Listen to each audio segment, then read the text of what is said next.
Olá, boa tarde. Disputas por posse de terras, ocupações de prédios urbanos vazios, reintegração de posse em favelas. De acordo com o levantamento do Conselho Nacional de Justiça, nos últimos 10 anos, cerca de 260 mil casos de conflitos fundiários foram parar na Justiça. No Jornal da Justiça, primeira edição de hoje, vamos falar como essa questão vem sendo tratada pelo Poder Judiciário. Mas esse é apenas um dos destaques. Vamos aos outros. Ministra Rosa Weber, do Supremo Tribunal Federal, autoriza governador do Amazonas, Wilson Lima, a não comparecer à CPI da pandemia no Senado. Plenário virtual do STF analisa a realização da Copa América no Brasil e liminar que suspendeu os despejos na pandemia.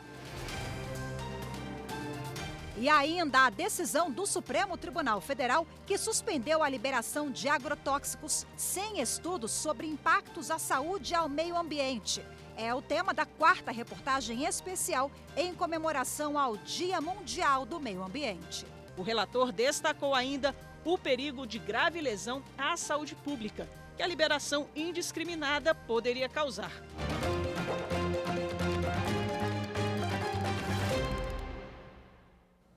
A ministra Rosa Weber, do Supremo Tribunal Federal, concedeu habeas corpus ao governador do estado do Amazonas, Wilson Lima.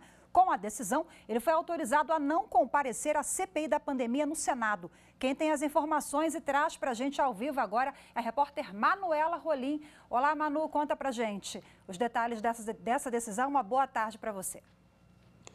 Oi, Rafa, boa tarde para você também, boa tarde a todos que nos acompanham. Olha, segundo a ministra, Wilson Lima é investigado pela Polícia Federal e também pelo Ministério Público a respeito de irregularidades na compra de respiradores durante a gestão da crise da pandemia em seu estado. Logo, ele não é obrigado a a ter provas contra ele mesmo. Diante dessa decisão da ministra, viu, Rafa, o Wilson Lima decidiu não ir para a sessão. O depoimento dele estava marcado para hoje. O presidente da comissão, senador Omar Aziz, informou que vai recorrer da decisão. Outros 8 governadores também foram chamados para prestar depoimento na CPI. Rafa? Ok, muito obrigada pelas informações, Manu. E o Supremo Tribunal Federal começou a decidir hoje, em plenário virtual, se referendo à decisão provisória que proibiu o despejo de famílias que ocupavam áreas irregulares antes da pandemia. A sessão virtual extraordinária foi convocada a pedido do autor da decisão, o ministro Luiz Roberto Barroso. Na semana passada, ele suspendeu por 6 meses ordens ou medidas de desocupação de áreas já habitadas irregularmente antes do dia 20 de março do ano passado, quando foi declarado o estado de calamidade por causa da Covid-19. Bom, nesse julgamento virtual, cada ministro pode apresentar o voto a qualquer momento, até 23 horas e 59 minutos desta sexta-feira. Até o momento, apenas o relator Luiz Roberto Barroso e o ministro Edson Fachin votaram. O relator confirmou a suspensão e manteve algumas restrições. Segundo o ministro, a determinação não vale para moradias em áreas de risco, quando a ocupação se faz necessária para combater crimes ou quando a invasão é em terra indígena. Já no caso de ocupações após 20 de março do ano passado, os pedidos de despejo devem ser analisados caso a caso. O ministro Edson Fachin acompanhou o relator. O presidente do Supremo Tribunal Federal, ministro Luiz Fux, e o presidente do Superior Tribunal de Justiça, Humberto Martins, eles se reuniram na noite desta terça-feira para assinar um acordo cooperativo que busca a unificação de informações sobre processos. O acordo cooperativo entre Supremo Tribunal Federal e Superior Tribunal de Justiça tem como objetivo antecipar informações sobre processos relevantes que devem ser replicados em repercussão geral. De acordo com o ministro Humberto Martins, a parceria entre as equipes técnicas dos tribunais irá estabelecer um padrão para as informações que deverão ser prestadas pelo STJ por meio de sistema de inteligência artificial. Com isso, a antecipação de cenários por meio das informações de processos que ainda tramitam no STJ possibilitará diversos ganhos em celeridade processual, principalmente acabando com a necessidade de tramitação de todos os processos em todas as instâncias. Este acordo demonstra que o Judiciário, ao buscar reduzir a litigiosidade, busca a atuação dos tribunais, o Tribunal Infraconstitucional e o Tribunal que é o guardião da Constituição, trabalhar de mãos dadas no sistema e que julgamento de precedentes qualificados sejam também uniformizados e trocados de experiência, em busca de uma sociedade mais efetiva, mas, sobretudo, igual e transparente. O ministro Luiz Fux destacou a importância do Sistema de Informação Digital do STJ e do Acordo de Cooperação para o Sistema Judiciário Brasileiro. Esse termo de cooperação técnica, ele nos habilita em dois campos que hoje são de alta relevância para a prestação de uma justiça eficiente. O campo da tecnologia e o campo dos precedentes judiciais. O Tribunal de Justiça de Minas Gerais assina hoje um acordo inédito no Brasil para implementar a conciliação acadêmica em ações do Judiciário. O repórter Azaf Alcântara, de Belo Horizonte, tem mais informações. A iniciativa se deu por meio de uma parceria entre o Tribunal de Justiça de Minas Gerais e uma universidade aqui do estado. A ideia é passar a funcionar o serviço de arbitragem acadêmica. Alunos do curso de Direito dessa universidade, com orientação dos professores, irão atender a comunidade na solução de processos relacionados às questões patrimoniais, ou seja, ações aptas para a arbitragem nas áreas do direito civil, empresarial, do consumidor e do direito administrativo. Por meio dessa parceria, litígios que hoje tramitam na Justiça Estadual Comum em Minas e nos juizados especiais poderão ter uma definição mais rápida. Esse modelo de arbitragem acadêmica é o primeiro no país. O serviço não terá custo para a população, além disso, vai ajudar para uma justiça mais ágil. E no próximo bloco, o levantamento do Conselho Nacional de Justiça aponta que nos últimos 10 anos, cerca de 260 mil casos de conflitos fundiários foram parar na Justiça. Você confere já já, fique com a gente.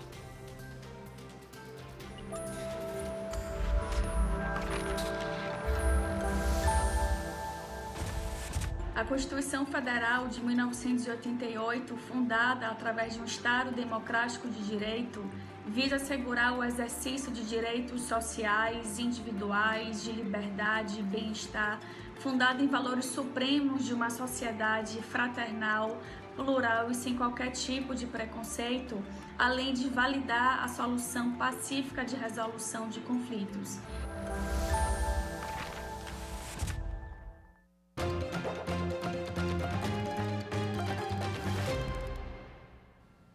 Cerca de 260 mil casos de disputas de posses de terra nos últimos 10 anos foram parar no Poder Judiciário. Os dados são de uma pesquisa que foi encomendada pelo Conselho Nacional de Justiça. O estudo, que faz parte das ações no âmbito de direitos humanos, mostra ainda que conflitos sociais históricos são os principais motivos dos processos judiciais. De quem é a posse de grandes fazendas com plantações e criação de gado? De fazendeiros que alegam a conquista das terras ou de indígenas e quilombolas que ocuparam o espaço por muito tempo? Esse é o principal impasse de cerca de 260 mil processos que chegaram à Justiça brasileira nos últimos 10 anos, segundo o levantamento do INSPER, Instituto de Ensino e Pesquisa.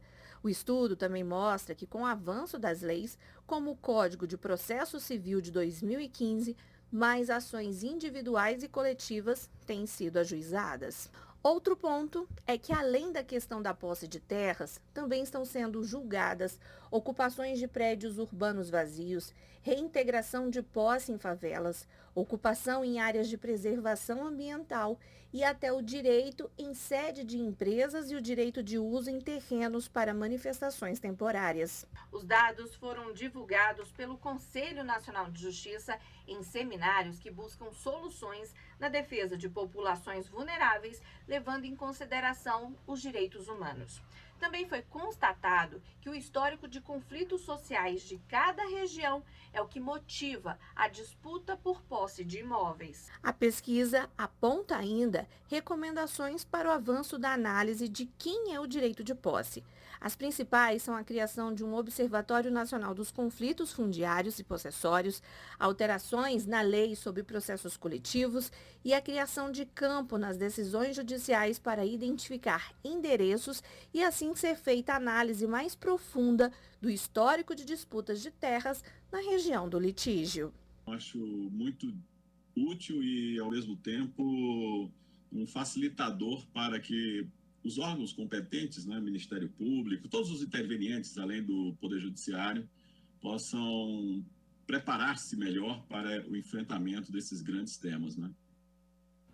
E para dar continuidade ao assunto, eu converso agora com a analista judiciária do Conselho Nacional de Justiça e pesquisadora Daniele dos Santos Queiroz. Seja muito bem-vinda. Boa tarde, Daniele. Boa tarde, obrigada. Bom, a reportagem apresentou esse dado que me chamou muita atenção, 260 mil casos, né? Qual é a leitura que você faz e quais são os principais litígios relacionados à posse, a conflito de terras? Então, essa foi uma pesquisa feita pelo Instituto de Ensino e Pesquisa, o INSPER de São Paulo, né? E nós observamos nessa pesquisa que os litígios se dão muito em razão de moradia, né? Ou seja, as pessoas entram em conflito em razão da necessidade de morar, e, em segundo lugar, vem a questão agrária, né? O conflito fundiário agrário nas regiões rurais. Então, a gente observa que, em razão do novo Código de Processo Civil, há algumas alterações nos processos, né? Especialmente com relação à promoção de audiências de conciliação. Esse é um dado interessante de observar, que houve um aumento dessas audiências de conciliação a partir do novo CPC.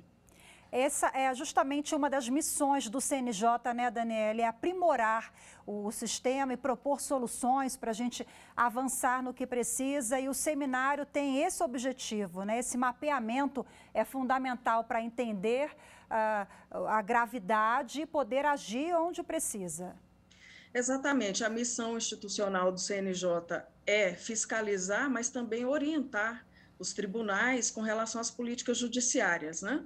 E as pesquisas, a realização de pesquisas por institutos, universidades que nós financiamos, elas servem justamente para isso, para que se possa monitorar as políticas que já existem e lançar discussões, reflexões a respeito de temas de interesse do Poder Judiciário. Todas essas pesquisas são feitas com o propósito de apresentar recomendações para o aperfeiçoamento dessas políticas judiciárias, e os seminários que vêm sendo realizados às quintas-feiras, às 17 horas, e que são, inclusive, transmitidos pelo canal do CNJ no YouTube, eles servem justamente para isso, para que a gente possa nos aproximar da sociedade, dos pesquisadores, dos estudantes, das pessoas que têm interesse nos temas que envolvem o Poder Judiciário. E mobilizar a sociedade, a opinião pública, chamar atenção é fundamental, porque esse é um assunto muito caro, né, para toda a sociedade. Esse envolvimento realmente é importantíssimo. Eu quero falar também de uma outra série, Justiça em Números. Não, Justiça Pesquisa. Justiça em Números também é do CNJ, mas essa é Justiça Pesquisa. É uma série que já vem aí na última década, salvo engano. Eu queria que você falasse um pouquinho sobre esse trabalho. Isso. O Justiça Pesquisa existe desde 2012 e é justamente o trabalho que a gente vem realizando para financiar pesquisas que tratem dos temas relativos ao Poder Judiciário, de interesse, né, do Poder Judiciário, e eles são justamente para que a gente possa ir avante no que se refere às políticas judiciárias, o aperfeiçoamento delas, o monitoramento das políticas, fazer com que as reflexões, os resultados que as pesquisas trazem possam favorecer discussão, reflexão e aprimoramento. A pandemia acabou acentuando os conflitos que possivelmente devem parar na justiça também, envolvendo ocupação de terras, desocupações, imóveis abandonados que são ocupados por pessoas sem moradia. Existe uma resolução do CNJ que era justamente orientando os tribunais a pensar melhor, né, no que se refere às decisões a respeito de despejos, né, desocupações, esse tipo de coisa. A pesquisa não tratou disso, porque ela tinha um recorte de 2011 a 2019, e aí não foi possível verificar esse tipo de questão, né? Mas, de toda forma, os conflitos sobre bens imóveis, eles são graves, eles são importantes, né? Porque a gente acaba percebendo quais são as pessoas, quais são as partes que estão envolvidas nesses conflitos. Ok, e essa matéria também está sendo analisada pelo Supremo Tribunal Federal, né? A questão do despejo, julgamento em curso. Daniele, muito obrigada pela sua participação, pela sua disponibilidade. Bom trabalho para vocês na elaboração desses projetos. Até a próxima. Nós é que agradecemos. Até. E você vai ver a seguir a decisão do Supremo Tribunal Federal que suspendeu a liberação de agrotóxicos sem estudos sobre impactos à saúde e ao meio ambiente. É esse o tema da reportagem especial de hoje, em comemoração ao Dia Mundial do Meio Ambiente. Os detalhes já, não perca.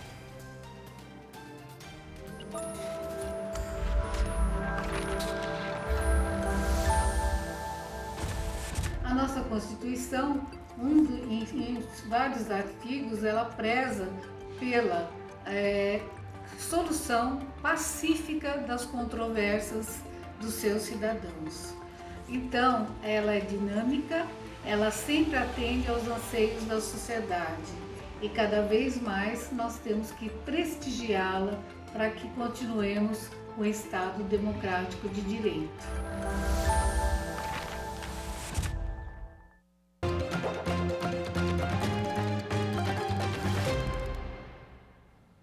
Começou à meia-noite desta quinta-feira o julgamento no plenário virtual do Supremo sobre a realização da Copa América no Brasil no período de pandemia. O placar até agora é pela não proibição da realização do torneio sul-americano de futebol, marcado para o próximo dia 13 de junho. A sessão virtual extraordinária foi convocada pelo presidente da Corte, ministro Luiz Fux, a pedido da ministra Carmen Lúcia, relatora de 2 das 3 ações que questionam a realização do torneio. Os ministros do STF têm 24 horas, ou seja, até as 23 horas e 59 minutos desta quinta-feira, para julgar em conjunto 3 ações que pedem a suspensão da Copa América no Brasil em razão da pandemia. Geralmente, nas sessões virtuais do STF, os ministros têm até uma semana para inserir os votos no sistema, mas diante de temas urgentes, a Corte adotou um prazo menor. As 3 ações no Supremo que pedem a suspensão do campeonato foram ajuizadas pela Confederação Nacional dos Trabalhadores Metalúrgicos e pelo partido PSB e pelo PT. A Confederação Nacional dos Trabalhadores Metalúrgicos alega que estamos em fase de isolamento social e, por isso, não poderia haver o evento. Já o PSB argumenta que a circulação de pessoas pode agravar a contaminação da Covid-19 no país. E o PT sustenta que o direito à saúde é violado com a realização da Copa América no Brasil. A ministra Carmen Lúcia é a relatora das ações ajuizadas pelo PSB e Confederação Nacional dos Trabalhadores Metalúrgicos. Já na terceira, apresentada pelo PT, o relator é o ministro Ricardo Lewandowski. Ao votar, a ministra Carmen Lúcia entendeu que a competência para liberar os jogos é dos estados e votou a favor da realização do torneio. Entendimento acompanhado pelos ministros Marco Aurélio e Ricardo Lewandowski, Para Lewandowski, no processo de sua relatoria, a permissão do evento não se baseou como deveria em estudos prévios nem em consultas, a exemplo da Organização Mundial de Saúde, e votou para que o governo federal, no prazo de até 24 horas antes do início dos Jogos, divulgue e apresente à Suprema Corte um plano de estratégias e ações para a realização segura da Copa América 2021 em território nacional, a fim de impedir o avanço da Covid-19. Voto seguido pelo ministro Edson Fachin. Superior Tribunal de Justiça decide que PIS e COFINS incidem sobre royalties de tecnologia desenvolvida por cooperativa agrícola de pesquisa. Em decisão unânime, a primeira turma do STJ deu provimento a recurso especial interposto pela Fazenda Nacional para garantir o recolhimento de PIS e COFINS sobre os royalties auferidos por uma cooperativa voltada para o melhoramento genético de culturas como soja, trigo e algodão. Ao prover a apelação da cooperativa, o Tribunal Regional Federal da 4ª Região entendeu que os royalties são rendimentos decorrentes de uso, fruição e exploração de direitos, não cabendo a incidência das contribuições referentes ao faturamento. No STJ, a Fazenda Nacional alegou que, no caso em discussão, os royalties detêm a natureza de faturamento porque o desenvolvimento de novas tecnologias é a principal atividade da cooperativa agrícola. O relator do recurso especial, ministro Benedito Gonçalves, destacou o entendimento firmado pelo Supremo Tribunal Federal no sentido de que o conceito de faturamento equivale ao de receita bruta para fins de definição da base de cálculo do PIS e da COFINS. Quanto à cooperativa, ele avaliou que são indissociáveis as receitas obtidas de um lado com a comercialização de sementes e mudas e de outro com os royalties resultantes do desenvolvimento de novas técnicas de melhoramento genético. Segundo o relator, o fato de uma receita estar intimamente vinculada com a geração da outra impede o afastamento da incidência de PIS e COFINS sobre os royalties da pesquisa agropecuária. Com esse entendimento, os ministros decidiram que as receitas de royalties compõem o faturamento da cooperativa agrícola, estando sujeitas à cobrança de PIS e COFINS. Na reportagem especial de hoje, em comemoração ao Dia Mundial do Meio Ambiente, vamos falar sobre a decisão do Supremo Tribunal Federal que suspendeu a liberação de agrotóxicos sem estudos sobre impactos à saúde e ao meio ambiente. A norma que possibilitava a aprovação automática de registro desses produtos foi derrubada pelo plenário da Suprema Corte por unanimidade. Vamos acompanhar a reportagem especial de Marta Ferreira.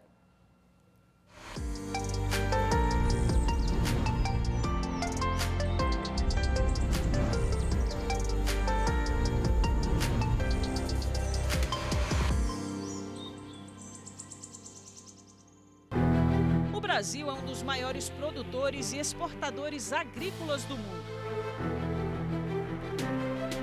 E também está no topo da lista dos países que mais usam agrotóxicos. A demanda por novos produtos é intensa. No ano passado, 493 novos compostos químicos foram liberados, 19 a mais que em 2019. Em fevereiro de 2020, o Ministério da Agricultura editou uma portaria alterando os prazos para aprovação de agrotóxicos e fertilizantes. A norma permitia a aprovação automática se a autoridade competente não se manifestasse em até 60 dias no caso de agrotóxicos e 180 dias no caso dos fertilizantes.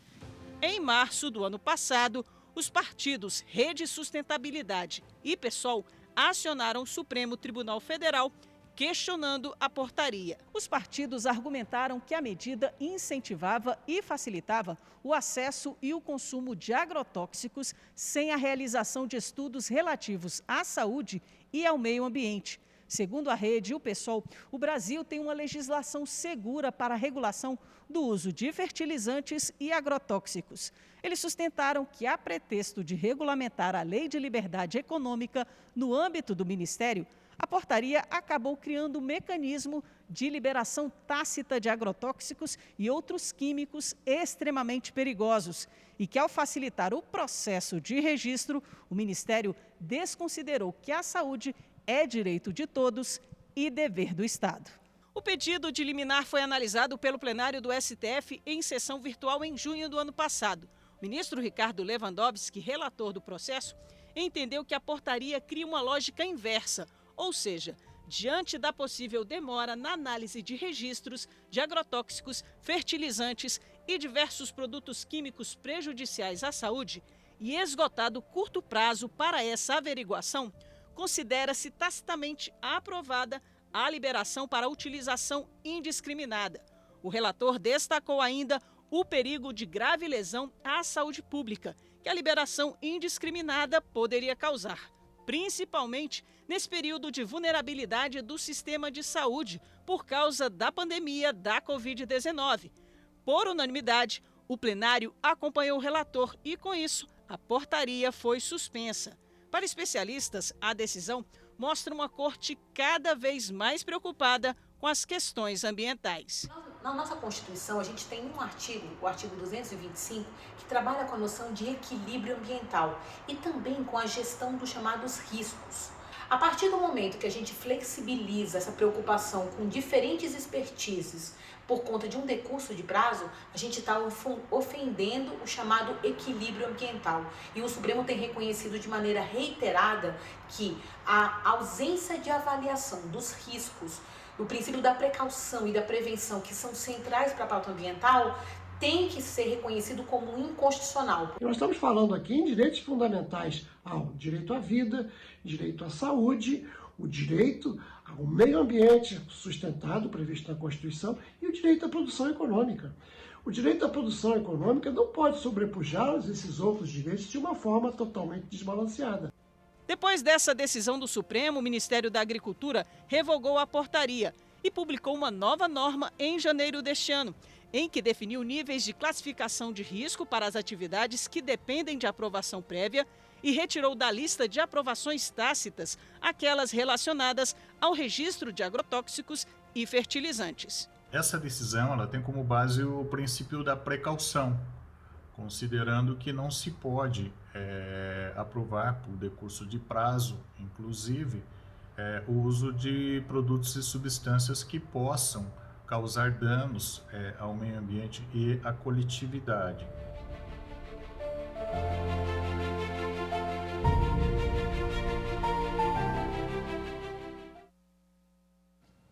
Amanhã, a última reportagem especial sobre o meio ambiente. Hoje ficamos por aqui. Muito obrigada pela sua companhia. Continue com a nossa programação.